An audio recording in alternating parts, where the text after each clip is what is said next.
নাহমাদুহু ওয়া নুসাল্লি আলা রাসূলিহিল কারীম আম্মা বাদ। সর্বপ্রথম মহিয়ান গরিয়ান মহান আল্লাহ সুবহানাহু ওয়া তাআলার দরবারে অসংখ্য শুকরিয়া জানাচ্ছি যে আল্লাহ সুবহানাহু ওয়া তাআলা দেশের শ্রেষ্ঠতম দ্বীনী বিদ্যানিকেতন দারুন নাজাত সিদ্দিকিয়া কামিল মাদ্রাসার শিক্ষার্থী হওয়ার তৌফিক দান করেছেন, আলহামদুলিল্লাহ। সম্মানিত সুধী, দারুন নাজাত সিদ্দিকিয়া কামিল মাদ্রাসা এমন একটি প্রতিষ্ঠান যে প্রতিষ্ঠানটির দিকে সারা বাংলাদেশের শিক্ষার্থীরা কিন্তু তাকিয়ে রয়েছে। এখানে কিভাবে শিক্ষার্থীরা বেড়ে উঠেছে, গড়ে উঠেছে, এই বিষয়টি কিন্তু সবাই জানতে চায় এবং এখানকার পাঠদান পদ্ধতি, এখানকার নিয়ম কানুন, এগুলো সম্পর্কেও সারা বাংলাদেশ কিন্তু জানার আগ্রহ রাখে। সেই জায়গা থেকে আমরা একটি ধারাবাহিক অনুষ্ঠান করে চলেছি, সেটি হচ্ছে যে কৃতি শিক্ষার্থীদের অনুষ্ঠানে। আমরা বেসিক্যালি দারুন নাজাত থেকে হাজার হাজার কৃতি শিক্ষার্থী বের হয়েছে, তোর মধ্যে থেকে আমাদের সামর্থ্যের জায়গা থেকে যাদেরকে আমরা সুযোগ পাই তাদেরকে নিয়ে আসবার চেষ্টা করি। আজকে আমাদের মাঝে উপস্থিত হয়েছেন তরুণ উদ্যোক্তা থ্রেডেক্স লিমিটেডের ম্যানেজিং ডিরেক্টর জনাব ওয়াহিদুর রহমান শান্ত। সে আমাদের কাছে উপস্থিত হয়েছে। তার আরও একটি ভালো পরিচয় বা আমার কাছে খুব ভালো লাগার পরিচয়, সে হচ্ছে যে আমার খুব পছন্দের একজন মানুষ এবং আমরা একসাথে এই প্রতিষ্ঠানে বেড়ে উঠেছি, একই রুমে থেকেছি, বা আমার একজন ভালো বন্ধু বটে। সুতরাং সে আমাদের কাছে আমাদের অনুষ্ঠানে এসেছে, এই জন্য প্রথমেই আমাদের অনুষ্ঠানের পক্ষ থেকে তোমাকে অভিনন্দন জানাচ্ছি এবং কৃতজ্ঞতা জানাচ্ছি।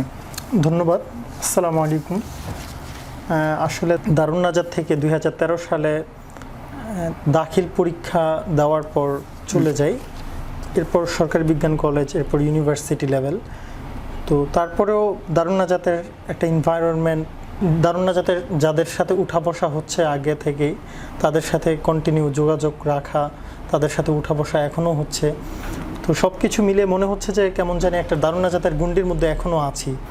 তো এটা আর কি একটা ভালো লাগা কাজ করে সব সময়। বিশেষ করে প্রিন্সিপাল হুজুরের সাথে মাঝে মাঝে দেখা হয়, সাক্ষাৎ হয়, তারপর কথা হয়, ওই সময়টাতে বেশি ভালো লাগে। তো সব কিছু মিলিয়ে আলহামদুলিল্লাহ। ধন্যবাদ শান্ত। তুমি আসছো, তুমি নিজস্ব অঙ্গনে পড়ালেখার ব্যস্ততা আছে বা কাজের ব্যস্ততা আছে, এর মধ্যেও তুমি আমাদের কাছে এসছো, এই জন্য আবারও তোমাকে ধন্যবাদ জানাচ্ছি। এবং আজকে তোমার সাথে খুব খোলামেলা কিছু কথা বলবো, যে কথাগুলো হয়তো আমরা আমাদের আড্ডায় সাধারণত বলে থাকি। এই কথাগুলো আজকে আমাদের যারা দর্শক শ্রোতা রয়েছে তাদের উদ্দেশ্যে আমরা বলবার চেষ্টা করবো, আমরা কিছু জানবার চেষ্টা করব। আমরা জানতে চাইবো যে আমাদের তো, তোমার তো একটা বিশেষ অভিজ্ঞতা হয়েছে, সেটা হচ্ছে যে তুমি একই সাথে মাদ্রাসা ব্যাকগ্রাউন্ডে পড়ার সুযোগ হয়েছে। সেই ছোটোবেলায় তো তুমি একেবারে কওমি মাদ্রাসায় পড়েছো, হেফজখানায় পড়েছো, তারপর আবার দারুন নাজাতে আসলা, এখানে অনেক দিন থাকলা, তারপর তুমি আবার জেনারেল ব্যাকগ্রাউন্ডেও তোমার যাওয়ার সুযোগ হয়েছে। বাংলাদেশের একটা গুরুত্বপূর্ণ প্রতিষ্ঠান সরকারি বিজ্ঞানে পড়েছো, এখন একটা ইউনিভার্সিটিতে আছো। সুতরাং তোমার একটা ত্রিমাত্রিক অভিজ্ঞতা রয়েছে। সেই জায়গা থেকে আজকে আমরা জানবার চেষ্টা করবো অনেকগুলো বিষয়। প্রথমেই জানতে চাইবো যে তুমি মাদ্রাসায় তো পড়লা, সেখান থেকে কী উপকৃত হয়েছে এটা আমাদের জানাবে, আর জেনারেল শিক্ষা থেকে তুমি কিভাবে উপকৃত হয়েছো? আসলে এখন আমি জানি না আসলে আমার কথার মাধ্যমে কতটুকু উপকৃত হবে সবাই। তো আমি জাস্ট আমার এক্সপিরিয়েন্সগুলো শেয়ার করব, যতটুকু আমি মাদ্রাসা থেকে শিখেছি বা অর্জন করেছি, আর জেনারেল ব্যাকগ্রাউন্ড থেকে অর্জন করেছি। তো মাদ্রাসা ব্যাকগ্রাউন্ড থেকে প্রথমত বলবো যে একটা মানুষের মৌলিক যে বিষয়গুলো জানা থাকা দরকার।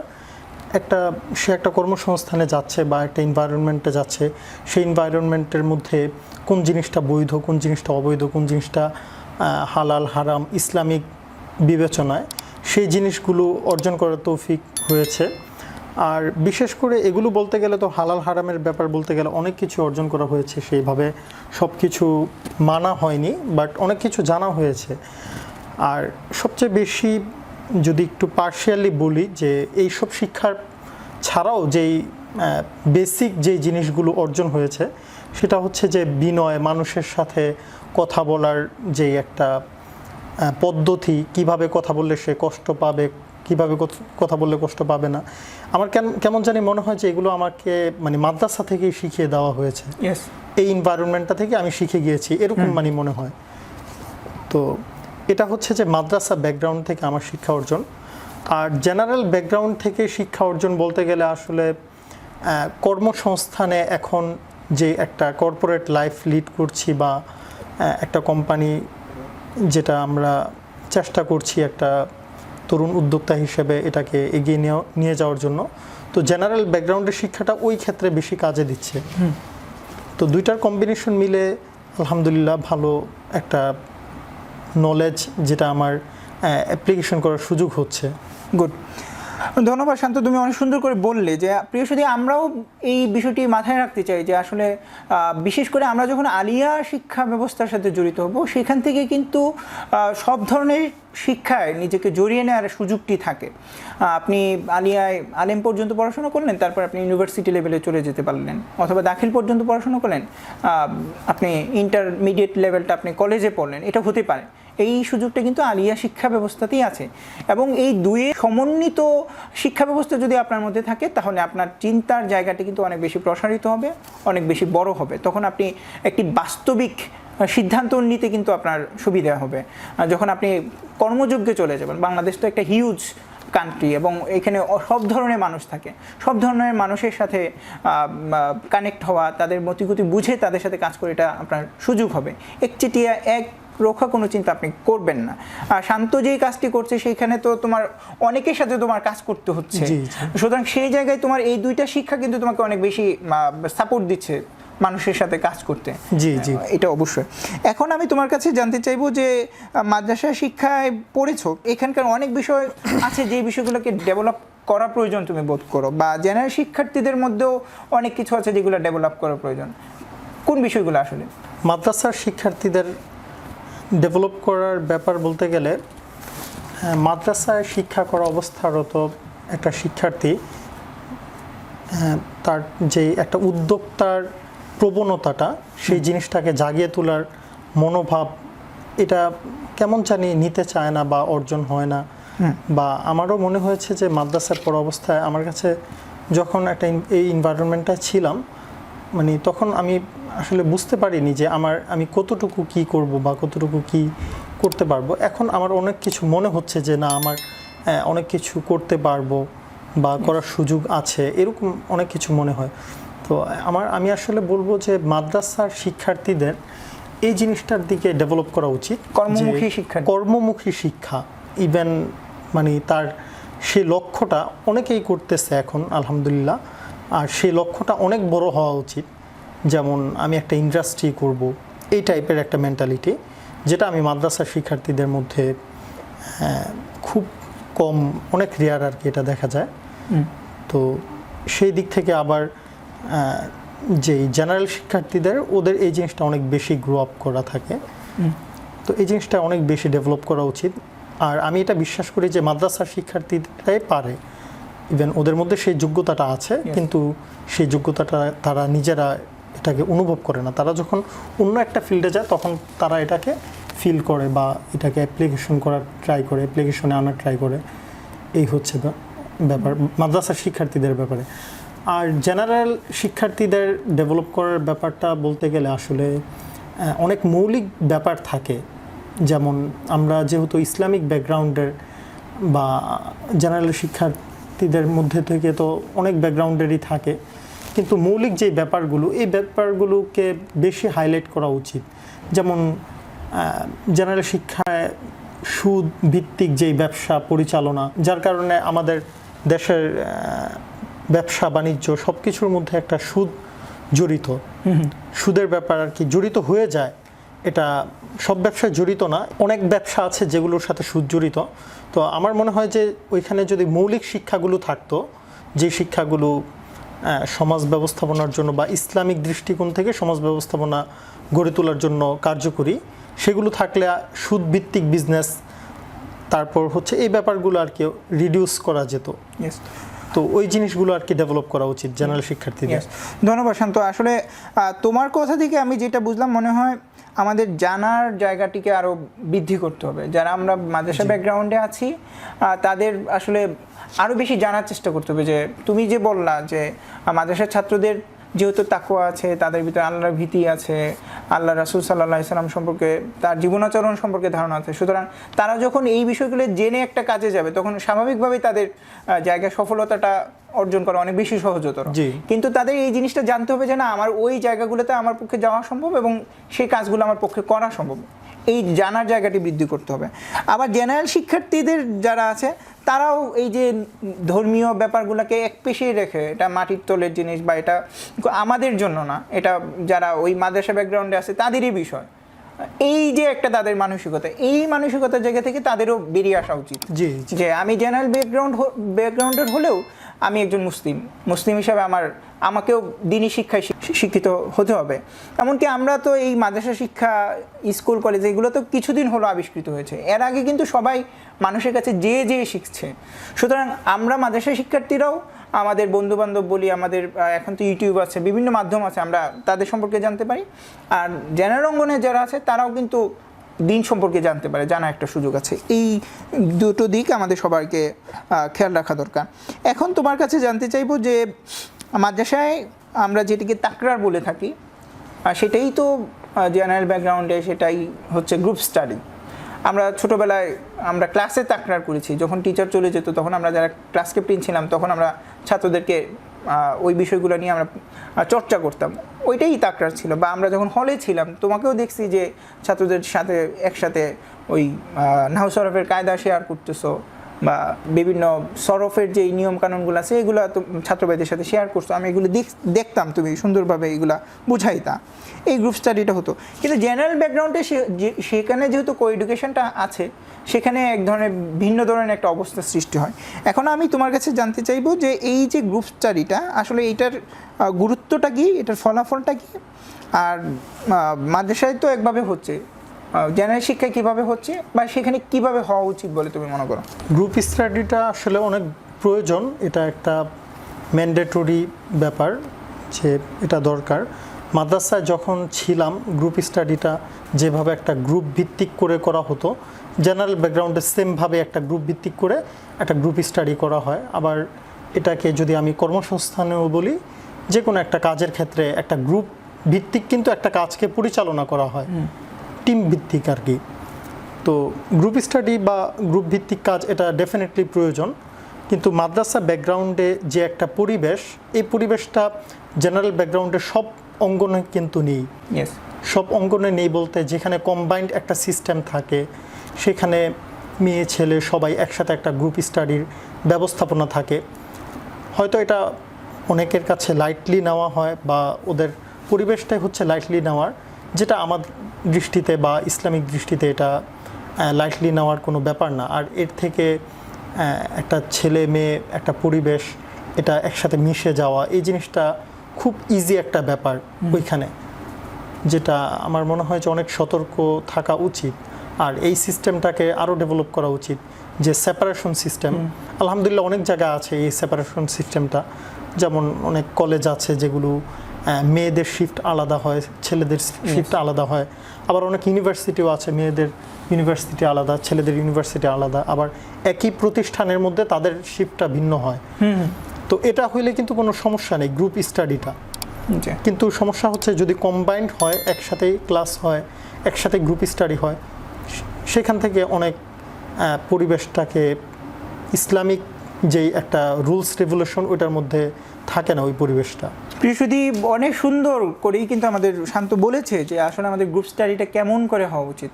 আমরা গ্রুপ স্টাডির খুব পক্ষের মানুষ, আমরা এটা খুব পছন্দ করি। আর নিজে নিজে শেখার চেয়ে যখন এটা আলোচনার মাধ্যমে শেখা হয়, সেই শেখাটা অনেক বেশি স্থায়ী হয়, এটা আমরাও বিশ্বাস করতে চাই। কিন্তু শিখতে গিয়ে যদি আমি অনেক কিছু হারিয়ে ফেলি, যে আমরা জানি যে আমাদের চরিত্রটাই হচ্ছে আমাদের সবচেয়ে বড় সম্পদ, সেই চরিত্রের জায়গায় এতটুকু ক্ষতি করে কিন্তু আমরা খুব বেশি শিক্ষা অর্জন করার সুযোগ পাবো না। সুতরাং এই জিনিসটা আমাদের মাথায় রাখা দরকার। আমরা অবশ্যই শিখতে চাই, আমরা অবশ্যই গ্রুপ স্টাডি করতে চাই, এবং গ্রুপ স্টাডিটা ছেলেদের জন্য ছেলেরা, মেয়েদের জন্য মেয়েরা, এটা হলেই সবচেয়ে বেশি ভালো হয় এবং সেটা সম্ভবও। হ্যাঁ, একান্তই কিছু বিষয় আছে যেগুলো হয়তো কেউ বুঝতেছে না, এটা শিক্ষকের কাছে শরণাপন্ন হলেই কিন্তু হওয়া যায়। বেসিক যে কথাটা সেটা হচ্ছে যে মনের ইচ্ছাটা, আমরা মনের জায়গাতে অবশ্যই অনেক সতর্ক থাকবো, সচেতন থাকবো। জেনারেল ব্যাকগ্রাউন্ড আছে, মাঝে মধ্যে হয়তো তারা শেয়ার করতে পারে, কন্টিনিউ তো সব গ্রুপ স্টাডির প্রয়োজনও হয় না, এটা মাঝে মধ্যে করা যেতে পারে, এবং সেটা অবশ্যই সতর্ক সচেতনতার নিজের মধ্যে রেখেই আল্লাহ সুবহানাহু ওয়া তাআলা আমাদেরকে বোঝার তৌফিক দান করুক। আমরা জ্ঞান অর্জন করি তো সর্বপ্রথম যে কারণটি সেটি হচ্ছে যে আমরা আমাদের চরিত্রকে বিনির্মাণ করতে চাই। এখন চরিত্র হারিয়েই আসলে জ্ঞান অর্জনের কী মানে হতে পারে এটা আমরা বুঝি না। আল্লাহ তাআলা আমাদেরকে জ্ঞানও দান করুক, এবং জ্ঞানের যে উদ্দেশ্য সুন্দর একটি চরিত্র, সুনির্মল একটি চরিত্র বিনির্মাণ করা, সেই তৌফিকটি দান করুক। প্রিয় দর্শক, আমরা জ্ঞানের কথা বলছি, শান্ত জ্ঞানের কথা বলল। আমরা অনেক বছর ধরে কিন্তু জ্ঞান অর্জন করি, আমরা সেই ছোট্টবেলা থেকে একদম ইউনিভার্সিটি লেভেল পর্যন্ত জ্ঞান অর্জন করতেই থাকি। তো জ্ঞান অর্জনের যে উদ্দেশ্যটা, সেই জায়গায় গিয়ে অনেক সময় আমরা হোঁচট খেয়ে বসি এবং আমাদের জ্ঞান অর্জনে কেমন যেন একটা উদ্দেশ্য চাকরি করা। এই যে সোনার হরিণ চাকরি রয়েছে, এইটাই পিছনে আমরা ঘুরতে ঘুরতে আমাদের পুরো শিক্ষা জীবনটা শেষ করে দিই। শান্তর কাছে জিজ্ঞেস করবো যে এই যে আমরা একাডেমিক জ্ঞান অর্জন করছি বা জ্ঞান অর্জন করছি, এটার প্রধান উদ্দেশ্যটি কি হওয়া উচিত? চাকরি করব, না জীবনকে আমরা সাজাবো, জীবনকে আমরা গঠন করবো? এটা তোমার কি মনে হয়? ডেফিনেটলি মানে শিক্ষা অর্জন শুধু চাকরির জন্য হবে এটা কোনোভাবে অ্যাকসেপ্টেবল না। শিক্ষা অর্জনের একটা কারণ হতে পারে যে আমি জীবন গঠন করছি, আমি আমার বেটার ভার্সনটাকে আমি বের করে আনছি আমি স্টাডির মাধ্যমে। এটাই হওয়া উচিত শিক্ষা অর্জনের প্রধান উদ্দেশ্য। আর চাকরির পিছনে যে কথাটা তুমি বললা যে চাকরির জন্যই কেমন জানি সব পুরো শিক্ষা শিখছি, আসলে এটা কোনোভাবে অ্যাকসেপ্টেবল না। কারণ আমাদের দেশে অনেক রকমের অনেক ফিল্ড আছে যে ফিল্ডে আমরা উদ্যোক্তা হিসেবে কাজ করতে পারি বা আমরা অন্য কোনো ওয়ে আছে বা চাকরি করতে পারি। চাকরি একটা মাত্র উদ্দেশ্য হতে পারে অনেকগুলো উদ্দেশ্যের, কিন্তু চাকরি একমাত্র উদ্দেশ্য এটা কখনোই এই কথাটা গ্রহণযোগ্য না শিক্ষা অর্জনের প্রধান কারণ হিসেবে। তো আমার মনে হয় যে চাকরি যদি উদ্দেশ্য না হয়ে যে আমি আমার বেটার ভার্সনটাকে বের করে আনবো শিক্ষা অর্জনের, এটা বেশি গুরুত্বপূর্ণ আর এটা বেশি অ্যাকসেপ্টেবল। প্রিয় দর্শক, শান্ত অনেক সুন্দর করেই কিন্তু বললো যে আসলে আমাদের শিক্ষা অর্জনের উদ্দেশ্যটি কী হওয়া উচিত। চাকরি একটি পার্শ্ব উদ্দেশ্য হতে পারে, কিন্তু সেই সাথে নিজেকে তৈরি করা, নিজেকে যে কোনো কাজের জন্য প্রস্তুত করা। আসলে আমরা যখন শিক্ষা জীবন থেকে বার হয়ে আসি, শুধু চাকরি জীবনেই কিন্তু আমরা প্রবেশ করি না, বরং আমাদের একটা নতুন পারিবারিক জীবনের সাথে আমাদের মিশতে হয়, একটা সমাজের সাথে আমাদের মিশতে হয়, অনেক বড় একটা পরিসরে আমাদের যেতে হয়। সুতরাং সেই জন্য নিজেদেরকে প্রস্তুত করাটাই মনে হয় নিজের বেটার ভার্সনটাকে বের করে আনা। তুমি এই কথাটাই বলেছো। আমাদের মনে হয় প্রিয় শুধু আমরা যারা শিক্ষার্থী রয়েছি, আমাদের এই বিষয়টা মাথায় রাখা উচিত। প্রধান উদ্দেশ্য যেটা আমরা বানাবো, সেই লক্ষ্যে কিন্তু আমরা কাজ করব, সেই লক্ষ্যে আমরা পড়বো। আমাদের এই একাডেমিক শিক্ষার মধ্যে অনেক নৈতিকতা শিক্ষা রয়েছে, অনেক সামাজিক শিক্ষা রয়েছে, অনেক পারিবারিক শিক্ষা রয়েছে, কিন্তু যেহেতু আমরা আমাদের উদ্দেশ্যটা অনেকেই চাকরি বানায় ফেলছি, সেহেতু আমরা ওই শিক্ষাগুলোকে, এমনকি খোদ ধর্মীয় শিক্ষাগুলোকেও আমরা খুব গুরুত্ব দিচ্ছি না। আমার মনে হয় এই চিন্তার জায়গাগুলোকে আমাদের পরিশুদ্ধ করা উচিত, চিন্তার জায়গাগুলোকে আমাদের আরও ঋদ্ধ এবং সমৃদ্ধ করা উচিত। এখন আমি শান্তর কাছে জানতে চাইবো যে শান্ত, তুমি ব্যবসায়ের সাথে জড়িত রয়েছো, বাইং হাউসের সাথে জড়িত রয়েছো। ব্যবসা কিন্তু আল্লাহ রাসূল সাল্লাল্লাহু আলাইহি ওয়াসাল্লাম একটি সুন্নাহ। সাহাবায়ে কেরাম কিন্তু ব্যবসা করেছেন, আল্লাহ রাসূল সাল্লাল্লাহু আলাইহি ওয়াসাল্লাম নিজে ব্যবসা করেছেন এবং হালাল ব্যবসার প্রতি উদ্বুদ্ধ করেছেন। আমরা কোরআন কারিমেও জানি যে আহাল্লাল্লাহুল বাইআ ওয়া হারামার রিবা, আল্লাহ তাআলা ব্যবসাকে হালাল করেছেন, সুদকে হারাম করেছেন। এমনকি ইসলামের অনেক বড় বড় মনীষী ছিলেন যারা কিন্তু ব্যবসাকে প্রাধান্য দিতেন। সুতরাং আমরা নিজেদের জীবনকে যদি স্বাধীনভাবে আর্থিকভাবে স্বাবলম্বিতা অর্জন করতে চাই, ব্যবসার বিকল্প নয়। এখন তোমার কাছে জানতে চাইবো যে আমি যদি একজন সফল ব্যবসায়ী হতে চাই, তাহলে আমার কোন কোন কোয়ালিটিগুলো অর্জন করতে হবে? সফল ব্যবসায়ী হওয়ার জন্য যেই প্রশ্নটা করেছ, এটার জন্য আসলে সফলতা প্রয়োজন। সেই জায়গা থেকে আমি এখনও সফল ব্যবসায়ী হতে পারিনি, তবে আমার কাছে যেটা মনে হয় যেই কারণগুলো প্রয়োজন সেটা আমি একটু শেয়ার করি। প্রথমত, ব্যবসায় আল্লাহর অনুগ্রহ দরকার। আল্লাহর অনুগ্রহ না থাকলে আমি যত প্ল্যান করি, যত কিছুই করি, সেখানে কখনোই সফলতা আসবে না।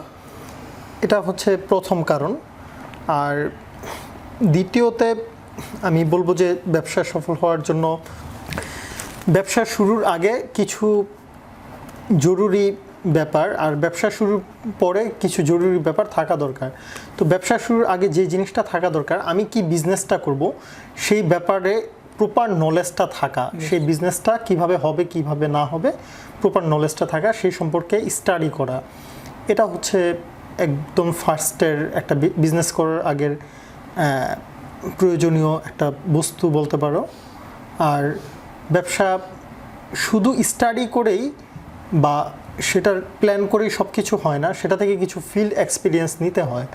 তো ফিল্ড এক্সপিরিয়েন্সটা যদি আমি বিজনেস শুরু করার আগে নিতে পারি, সেটা তাহলে আমার বিজনেসে অনেক হেল্পফুল হবে।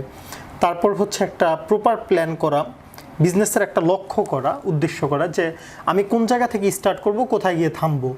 ভিশনটা যদি আমার ফিক্স না থাকে, তাহলে আমি বিজনেস করব কিন্তু আমি কোথায় পৌঁছাতে হবে আমার সেই লক্ষ্য যদি আমার না থাকে, তাহলে এই বিজনেসের সফলতা কোথায় গিয়ে থামবে এটা বলা যায় না। কিন্তু একটা স্টেপে গিয়ে আমি এটা থামবো বা এই স্টেপ পর্যন্ত আমি নিয়ে যাব, এই পরিমাণ একটা লক্ষ্য, এই পরিমাণ একটা প্ল্যান থাকা দরকার। এটা হচ্ছে বিজনেস শুরুর আগে। তারপর বিজনেস আমি শুরু করে দিলাম। শুরু করার পরে যে জিনিসগুলো থাকা দরকার একটা মানুষের, সেটা হচ্ছে যে হার্ডওয়ার্কিং একটা মনোভাব সবসময় ক্যারি করা উচিত। আমি বিজনেস শুরু করে দিলাম সব প্ল্যান মতো, কিন্তু আমি সেখানে হার্ডওয়ার্কিং করছি না বা সেখানে আমি টাইম দিচ্ছি না। প্রপার টাইম দেওয়ার একটা মেন্টালিটি থাকা। অনেকে বিজনেসটাকে পার্শিয়াল হিসেবে নেয়, যে আমি একটা কাজ করছি আর পাশাপাশি বিজনেস করছি, বা বিজনেসটা আমার প্রধান না। সেই বিজনেস থেকে আসলে সফল হওয়াটা খুব বেশি একটা হয় না আর কি মানুষ, বা সেটাকে প্রপার বিজনেস মনেও হয় না আমার চোখে, আমার দৃষ্টিতে। তো প্রপার একটা টাইম দিতে হবে সেই বিজনেসটাতে। তারপর হচ্ছে যে বিজনেসের আপস অ্যান্ড ডাউন সব কিছুই হয়, তো সব সময় এটার পিছনে লেগে থাকা। অনেক সময় কি হয় যে আমাদের ব্যবসায়ীদের মধ্যে আমরা দেখতে পাই যে বিজনেসের আপস ডাউনসের উপর ভিত্তি করে তারা বিজনেসটাকে ছাড়ে আবার ধরে। তো এটা কখনোই অ্যাকসেপ্টেবল না বিজনেসের থিওরিতে।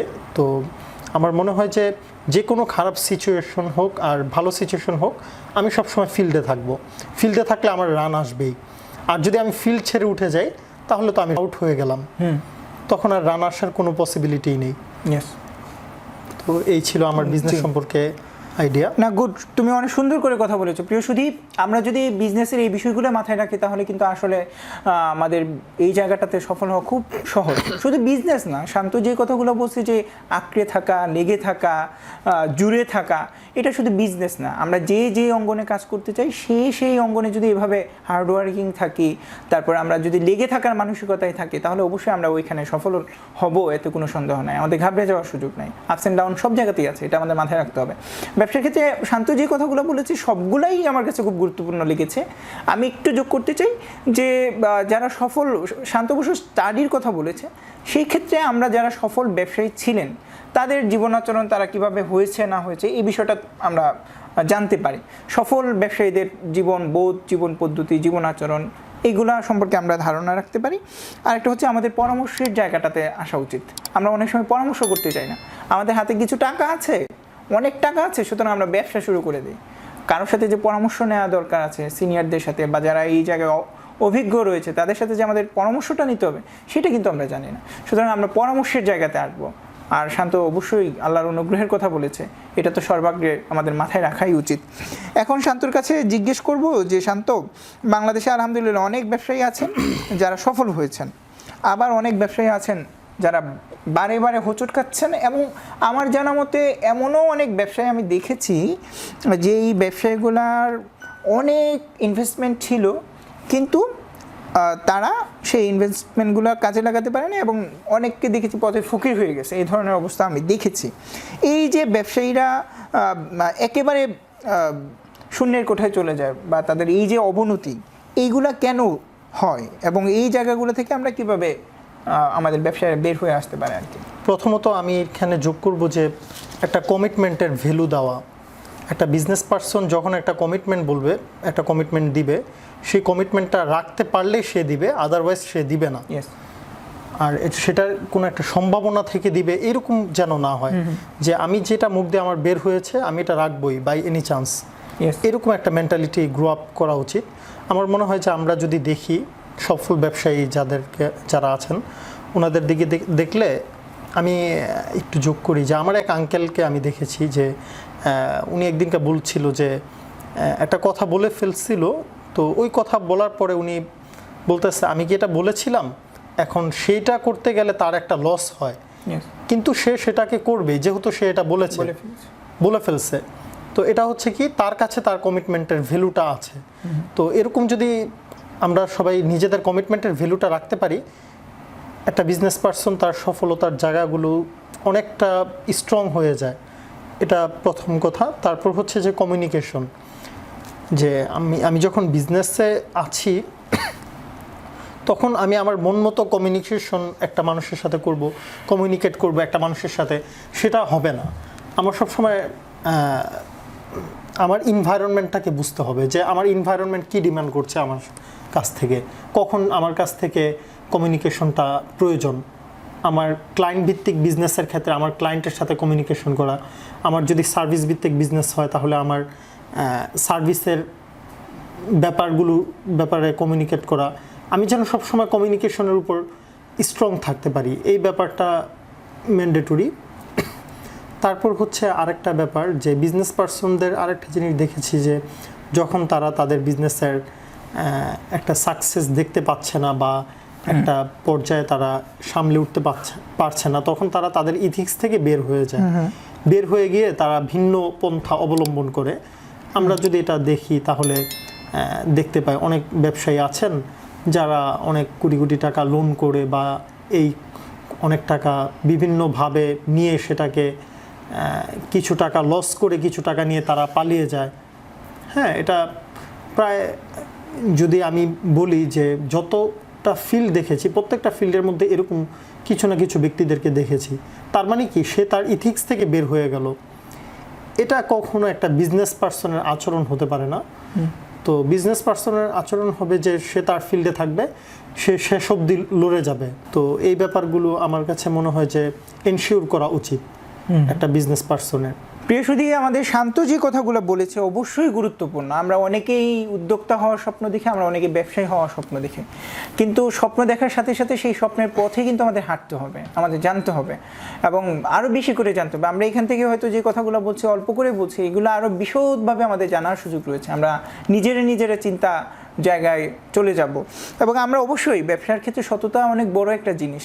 আমরা সততার জায়গায় অনেক সময় ঠিক থাকি না, আমরা সদাচারের জায়গায় ঠিক থাকি না, তাই না? আমরা যখন উদ্যোক্তা হয়ে যাই, আমাদের যারা অধীনস্থ আছে তাদের সাথে আমরা রূঢ় আচরণ করি, তাহলে বরকতটা আসবে কোত্থেকে? আমি শান্ত, দুঃখের হলেও আমি একটু তোমার সাথে শেয়ার করতে চাই যে ইসলামী ব্যাকগ্রাউন্ডেরও যারা তরুণ উদ্যোক্তা আছে তাদেরও ব্যাপারেও আমি অনেকে জেনেছি যে তারা তাদের অধীনস্থ যারা আছে তাদের সাথে সুন্দর আচরণ করছে না, বরং রূঢ় আচরণ করছে। এটা তো কখনোই ঠিক হতে পারে না। তাহলে আমার ব্যবসাটা বরকত হবে কীভাবে? আমি যাদেরকে নিয়ে কাজ করতে চাই তাদেরকেও এই জিনিসটা মাথায় ঢুকিয়ে দিতে হবে যে এই কাজটা আমার না শুধু, বরং এই কাজটা তোমাদেরও। তো এই জিনিসটা তৈরি করবার জন্য তো তাদের সাথে আমার বিহেভিয়ারটা ভালো করা দরকার, আমাদের এই বিহেভিয়ার জায়গাটাতে ভালো হওয়া দরকার। আমি ব্যবসা করতেছি, আমি ইনভেস্টমেন্ট করছি, ঠিক আছে, আমি মেধা ইনভেস্টমেন্ট করছি, এটাও ঠিক আছে, কিন্তু আমার তো সবাইকে নিয়ে কাজ করতে হচ্ছে। সুতরাং এদের সাথে আমাদের ভালো ব্যবহারটা করতে হবে, এদের প্রাপ্যটা দিয়ে দিতে হবে। ইসলাম যে বলেছে শ্রমিকের ঘাম শুকাবার আগেই তার প্রাপ্যটা দিয়ে দাও, এই জিনিসগুলো আমাদের মাথায় রাখতে হবে। প্রিয় দর্শক, শান্তর কথার সূত্র ধরে কিন্তু আমরা এই কথাগুলো বললাম এবং আমরা মনে করতে চাই যে আমাদের সদাচারের জায়গাটিতে আসতে হবে, সততার জায়গায় আসতে হবে এবং শান্ত শুরুতে যে কথাটা বলেছে যে আল্লাহর অনুগ্রহ, এই জায়গাটিতে আসতে হবে। আমরা ইনশাআল্লাহ সফলতা দ্বার প্রান্তে আমরা পৌঁছবো, এতে কোনো সন্দেহ নাই।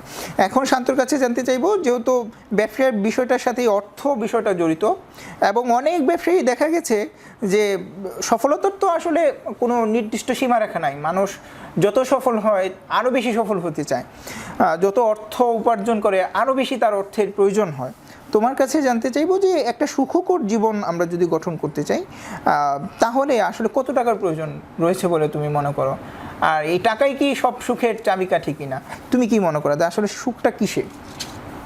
এটা আসলে পুরোপুরি ডিপেন্ড করে যে তোমার চাহিদার উপর। আমি মনে করি যে একটা পার্সন কিভাবে সে তার লাইফ লিড করতে চাচ্ছে।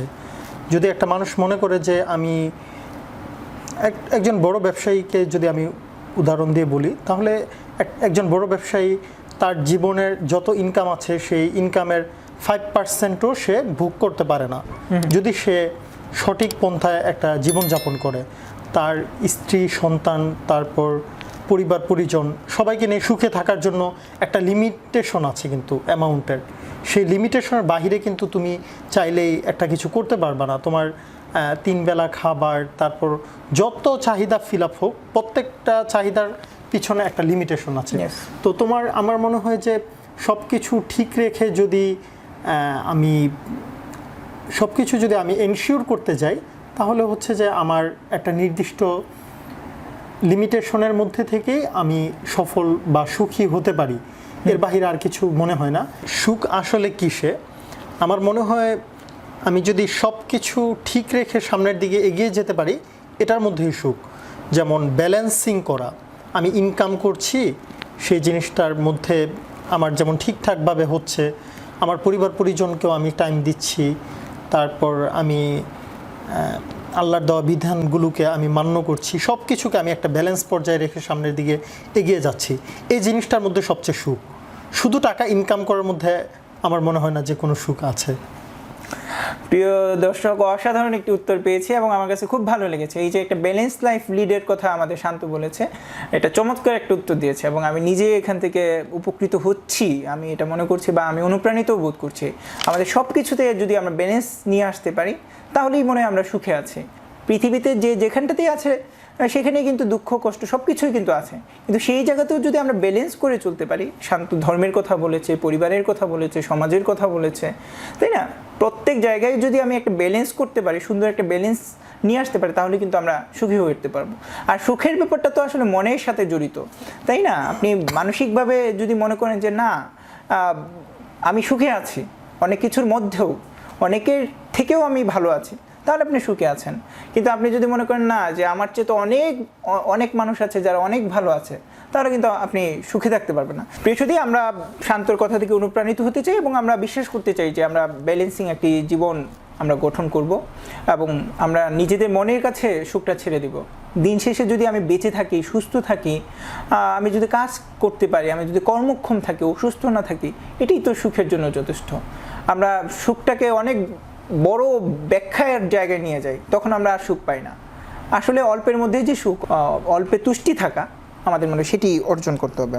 এখন আমি শান্তর কাছে জানতে চাইবো যে তুমি একজন ভ্রমণ পেয়াসু মানুষ, সুযোগ হলে অনেক ব্যস্ততার মধ্যে থাকো, কিন্তু সুযোগ হলে মনে হয় ওই ব্যস্ততাটিকে আবার নতুন উদ্যমে যেন কাজে লাগাতে পারো, আবার নতুনভাবে ব্যস্ত হতে পারো। এই জন্যই মনে হয় তুমি ভ্রমণকে পছন্দ করে নাও। আমি তোমাকে যেভাবে রিয়েলাইজ করি, বাংলাদেশের বিভিন্ন জায়গায় ঘুরেছো, এমনকি আমাদের পার্শ্ববর্তী ভারতেও তোমার যাওয়ার সুযোগ হয়েছে। আমি বেসিকলি জানতে চাইবো যে তুমি আমাদের পার্শ্ববর্তী দেশে যে গেলা, সেখান থেকে কি কি দেখলা এবং কি অভিজ্ঞতা অর্জন করছো, এই বিষয়টা জানতে চাইবো। ভ্রমণ সম্পর্কে বলতে গেলে আমি যখন অনেক কাজের মধ্যে থাকি বা অনেক পাজেল হয়ে যাই, ব্যাটারি যেমন অনেক ডাউন হয়ে গেলে এটাকে চার্জে দিলে এটা নতুন করে আবার তোমাকে সার্ভিস দিবে, তো ব্যাপারটা আমার কাছে অনেকটা ওই রকম মনে হয় যে আমি 1 মাস কাজ করলাম বা 1.5 মাস কাজ করলাম, আমার তখন একটা ট্যুর দিতে পারলে আমার মনে হয় যে এটা আমাকে নতুন করে আমার কাজে অনুপ্রাণিত করে, নতুন করে আমার ব্যাটারি চার্জে দিলে যে একটা ব্যাপার কাজ করে, ওই ব্যাপারটা আর কি আমার ক্ষেত্রে কাজ করে। তো আর ভারত বাংলাদেশ প্রত্যেকটা জায়গাতেই আসলে নতুন নতুন কিছু এক্সপিরিয়েন্স বা নতুন নতুন অনেক কিছু দেখা যায়, জানা যায়। বাংলাদেশে অনেক জায়গাতেই অনেক কিছু আছে যেগুলো আমরা ঘুরে ঘুরে দেখতে পারি। তারপর ভারত হয়তো দুই তিনবার যাওয়া হয়েছে, এর মধ্যে আরও অনেকগুলো দেশ ভ্রমণ করার ইচ্ছা আছে, এখন ওইভাবে যাওয়া হয়নি। তো ভারত বাংলাদেশ এটা তো অনেকটা একই উপমহাদেশীয় হিসেবে আমাদের নেচার, আমাদের কালচারগুলো অনেকটা সেম। তো তারপরেও ওদের এক একটা দেশ বা এক একটা প্রদেশ এক এক রকমের বিহেভিয়ার, এক এক রকমের এনভায়রনমেন্ট, তো এই ব্যাপারগুলো দেখা যায়। তো এটা আসলে ভ্রমণের ক্ষেত্রে, চলার ক্ষেত্রে অনেক কিছু দেখা যায়। সেইভাবে এক্সপ্লেনেশন করতে গেলে অনেক কিছু এক্সপ্লেনেশন চলে আসে। তো আমার মনে হয় যে এটা সবার যদি ভ্রমণ সম্পর্কিত ব্যাপারগুলো নিয়ে ইন্টারেস্টেড থাকে, তাহলে নিজেরা ফেস হলে এই জিনিসটাকে বেশি এনজয় করবে। প্রিয়সুধী, আসলে ভ্রমণের কথাটা শান্ত যে বললো যে আমাকে ভ্রমণ করতে হবে এবং সেখান থেকে যে শিখন ফলটা আছে এটা আমি সবচেয়ে বেশি উপলব্ধি করি বা আমি এটার থেকে সবচেয়ে বেশি উপকৃত হই। অবশ্যই সেটার এক্সপ্লেনেশন আছে বা সেটার ব্যাখ্যা আছে বা সেটার উপস্থাপনাও আছে, সেটাও আছে, কিন্তু আপনি ভ্রমণ থেকে সরাসরি আপনি একটা জ্ঞান অর্জন করতে পারেন। এইটা বেসিক্যালি আমি যেটা মনে করছি শান্তর কথা থেকে, সেটা হচ্ছে যে আপনার যদি মিষ্টি আপনি না খান তাহলে তো সেটা স্বাদ বুঝবেন না। সুতরাং আপনাকে ভ্রমণে যেতে হবে, তাহলে আপনি বুঝবেন যে এটার কি স্বাদ, এটার কি ভালো দিক, এটার কি কষ্ট, এগুলো আপনি বুঝতে পারবেন। সর্বোপরি ভ্রমণ করা উচিত। ইসলামে কিন্তু ভ্রমণের ব্যাপারে উৎসাহিত করা হয়েছে। আপনি যখন ভ্রমণ করবেন তখন আপনার চিন্তার দিগন্ত প্রসারিত হবে, বিভিন্ন মানুষকে দেখবেন, বিভিন্ন মানুষ থেকে শিখবেন এবং সেই শিক্ষাটা নিজেদের কর্মজীবনে অ্যাপ্লিকেশন করার সুযোগ কিন্তু থাকে। আমরা ভ্রমণ করব, নিজেদের আত্মার পরিশুদ্ধির জন্য, নিজেদের আত্মার সৌন্দর্যের জন্য আমরা ভ্রমণ করব, শেখার জন্য ভ্রমণ করব। ভ্রমণে কিন্তু বহুমাত্রিক উপকার রয়েছে। আল্লাহ তাআলা আমাদেরকে এই জিনিসটি বোঝার তৌফিক দান করুন। প্রিয় সুধী, আমরা অনুষ্ঠানের শেষের দিকে চলে এসেছি এবং আলহামদুলিল্লাহ শান্তর স্পর্শে ছিলাম। শান্ত সবসময় একটা শান্ত মানুষ দেখে এসেছি সেই অনেক বছর আগে থেকে, এবং আমার খুব পছন্দের একজন মানুষ। আমার খুব ভালো লাগছে যে আমার অনুষ্ঠানে এসেছে। আসলে ওর সাথে যদি আরও কিছু সময় আমরা কাটাতে পারতাম তাহলে মনে হয় আরও বেশি ভালো লাগতো। ইনশাল্লাহ আমরা সামনে ডাকবো। আমরা অনুষ্ঠানের শেষ দিকে এসে শান্তর কাছে জানতে চাইবো যে শান্ত, অবশ্যই দারুন নাজাত সিদ্দিকিয়া কামিল মাদ্রাসার মুহতারাম প্রিন্সিপাল হুজুর তোমাকে ভালো চোখে দেখেন, হুজুর তোমাকে চেনেন, হুজুর তোমার কথা আমার সাথে মাঝে মাঝে শেয়ারও করেন, তুমি কেমন আছো, তোমার পরিবার কেমন আছে, এই বিষয়গুলো হুজুর জানতে চেষ্টা করেন বা হুজুর তোমার জন্য দোয়া করেন। হুজুরের সাথে তোমার একটা ভালো সম্পর্ক আছে। হুজুরের সাথে যদি একটা সুন্দর স্মৃতিচারণ আমাদের সাথে শেয়ার করো। হুজুর আমার ব্যাপারে একটা ফোকাসিংয়ে রেখেছে আমাকে, এই ব্যাপারটা আমার জন্য অনেক বড় নিয়ামত। তো হুজুরের সাথে যখনই সাক্ষাৎ করি প্রত্যেকটা মুহূর্তে আসলে স্মৃতিময়। যখন দারুন নাজাতে ছিলাম, যতদিন হুজুরকে দেখেছি বা যতদিন হুজুরের সান্নিধ্যে গিয়েছি, প্রত্যেকটা মুহূর্তে আমার মনে আছে। আর সবচেয়ে বড় স্মৃতির জায়গাটা হচ্ছে আমার এক সাথী ভাই, আমার একটা বন্ধু মিনহাজ, ওর বিয়ে ছিল সারসিনা মাদ্রাসার। তো ওইখানে আর কি হুজুর সহ একসাথে গিয়েছিলাম ভ্রমণে, আমরা কয়েকজন শিক্ষার্থী। তো বিমানে আমাদের একসাথে বসার আমার সৌভাগ্য হয়েছে হুজুরের সাথে। তখন দীর্ঘ সময় হুজুরের সাথে আমি একা বসে অনেক কিছু শেয়ার করেছি, অনেক কিছু হুজুর জিজ্ঞাসা করেছে, আমি উত্তর দিয়েছি, একসাথে ছিলাম, একসাথে বসেছিলাম। তো ওই সময়টার কথা বলতে গেলে সবচেয়ে বেস্ট মোমেন্ট ছিল হুজুরের সাথে, সবচেয়ে বড় স্মৃতিময় মুহূর্ত ছিল। অবশ্যই ধন্যবাদ শান্ত। আসলে অনেক সুন্দর তুমি তোমার তৃপ্তির জায়গাটা আমাদের সাথে শেয়ার করলা। প্রিয় মানুষদের সাথে সফর, এটা অনেক বড় অর্জনের বিষয় কিন্তু। আর মুহতারাম প্রিন্সিপাল হুজুর অবশ্যই আমাদের সবার প্রিয় মানুষ, এতে কোনো সন্দেহ নাই। শান্ত তো বিমানে সফর করেছে, আমার অবশ্য বিমানে সফর করার সুযোগ হয়নি, কিন্তু স্থলপথে কিন্তু আমার অনেকবার হুজুরের সাথে সফর করার সুযোগ হয়েছে। এবং আমরা হুজুরকে সবসময় দেখেছি একজন মিশুক মানুষ হিসাবে। তিনি এই যে আমরা ছাত্র, কিন্তু ছাত্র হলেও আমাদের সাথে তিনি বন্ধুর মতো মিশে যেতেন। অবশ্যই তার জায়গায় তিনি নিজেকে ঠিক রাখতেন, কিন্তু আমাদের কাছে মিশতেন, আমাদের সম্পর্কে জানতে চাইতেন, আমাদের প্রিয় মানুষদের খোঁজখবর নিতেন, আমাদের বন্ধু বান্ধবদের সম্পর্কে জানতে চাইতেন। অর্থাৎ হুজুর আমাদের সাথে মিশতেন এবং আমাদের সমস্যাগুলো জানবার চেষ্টা করতেন, এবং সেই ক্ষেত্রে আমরা কি করব না করব এই বিষয়গুলো হুজুর জানতে চাইতেন। আমার এরকম বহু স্মৃতি রয়েছে শান্তর সাথে। অবশ্যই স্মৃতি, বিমানের স্মৃতি, এটা তো অনেক বড় স্মৃতি। বা সারসিনা মাদ্রাসায়, বাংলাদেশের একটা শ্রেষ্ঠ মাদ্রাসার স্মৃতি, এটাও অনেক বড় স্মৃতি আমার সাথেও আছে। আলহামদুলিল্লাহ এই মানুষটিকে আমরা পেয়েছি এবং হুজুর শান্তকে পছন্দ করে, এটা আমার কাছেও ভালো লাগে যে আমার পছন্দের মানুষকে হুজুর পছন্দ করে, এটা ভালো লাগে। আমরা হুজুরের জন্য এই অনুষ্ঠান থেকে দোয়া করতে চাই, আল্লাহ হুজুরকে দ্বিগুণ নেক হায়াত দান করুক, নেক হায়াতে বরকত দান করুক, এবং আমরা বিশ্বাস করতে চাই যে হুজুর আমাদের জন্য দোয়া করেন। শান্ত, আমরা একেবারে অনুষ্ঠানের শেষের দিকে চলে আসছি। তুমি আসছো, আমি আবারও তোমার প্রতি কৃতজ্ঞতা নিবেদন করছি। তোমার জন্য আমার দোয়া রাখছি, আল্লাহ সুবহানাহু ওয়া তাআলা তোমাকে তোমার লক্ষ্যে সফলতা দান করুক, ইহকাল এবং পরকালে সমৃদ্ধি দান করুন, সম্মানজনক জীবন ও জীবিকার ব্যবস্থা করুক। এবং আমরা বেঁচে আছি, অবশ্যই তো আমাদের মৃত্যুবরণ করতে হবে, আমরা যেন একটা সুন্দর মৃত্যুর প্রস্তুতি নিতে পারি, আমাদের মৃত্যুটা যেন আল্লাহর পক্ষ থেকে উপহার স্বরূপ হয়, সেটার দোয়াও তোমার জন্য করছি বা আমার জন্য করছি, বা আমাদের অনুষ্ঠানে যারা দর্শক শ্রোতা রয়েছেন তাদের জন্য করছি। আমরা আমাদের প্রিয়জনদের জন্য মৃত্যুর দোয়াটা করতে চাই, যেন আল্লাহ তাদেরকে সুন্দর মৃত্যু দান করেন, কল্যাণকর মৃত্যু দান করেন। যেহেতু আমাদের মারা যেতেই হবে, সুতরাং এই মৃত্যুটাও আমাদের আলোচনার মধ্যে নিয়ে আসা উচিত, মৃত্যুর প্রস্তুতিটাও আমাদের নিয়ে আসা উচিত। প্রিয় সুধী, আমি আবারও শান্তকে ধন্যবাদ জানাচ্ছি।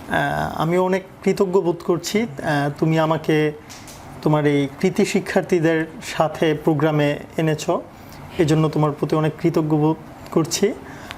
আর দোয়া করি যেন এই প্রোগ্রামটা সাকসেস হয়। আর আমিও সবার কাছে দোয়া প্রার্থী, তো আমার জন্য সবাই দোয়া করবেন। ধন্যবাদ। আসসালামু আলাইকুম। ওয়ালাইকুম আসসালাম ওয়া রাহমাতুল্লাহ। প্রিয় সুধী, শান্ত আমাদের কাছে দোয়া চেয়েছে, শান্তর জন্য আমাদের শুভকামনা, আমাদের অর্জন, আমাদের দোয়া। আল্লাহ সুবহানাহু ওয়া তাআলা ওকে সফলতা দান করুন। শুধু শান্তকে নয়, দারুন নাজাত সিদ্দিকিয়া কামিল মাদ্রাসার সাথে যারাই সংশ্লিষ্ট রয়েছেন, দারুন নাজাতের ছাত্র, শিক্ষক, কর্মকর্তা, কর্মচারী, শুভানুদ্দায়ী, শুভাকাঙ্ক্ষী যারা রয়েছেন, আল্লাহ সুবহানাহু ওয়া তাআলা সবাইকে সমৃদ্ধি দান করুন, সবাইকে সুখী করুন। আমার কাছে সুখটা অনেক বড় জিনিস হয়ে ওঠে। আমরা যে জায়গাতেই থাকি, একজন ডাক্তারের যেমন সুখ প্রয়োজন রয়েছে, একজন ইঞ্জিনিয়ারের যেমন সুখ প্রয়োজন রয়েছে, একজন শিক্ষকের সুখ প্রয়োজন রয়েছে। প্রত্যেকটা মানুষ কিন্তু যে কর্মযোগ্যে রয়েছে না কেন, দিন শেষে কিন্তু আমরা সুখ চাই। সুতরাং আমরা দারুন নাজাত পরিবারে যারা রয়েছি, আল্লাহ সুবহানাহু ওয়া তাআলা আমাদের সবাইকে সুখী করুন। অনুষ্ঠানে আপনারা এতক্ষণ ছিলেন, আপনাদের সবাইকে ধন্যবাদ জানাচ্ছি এবং আমাদের পরবর্তী অনুষ্ঠান দেখবার আমন্ত্রণ জানিয়ে এখানে শেষ করছি। ধন্যবাদ সবাইকে। আসসালামু আলাইকুম ওয়া রাহমাতুল্লাহ।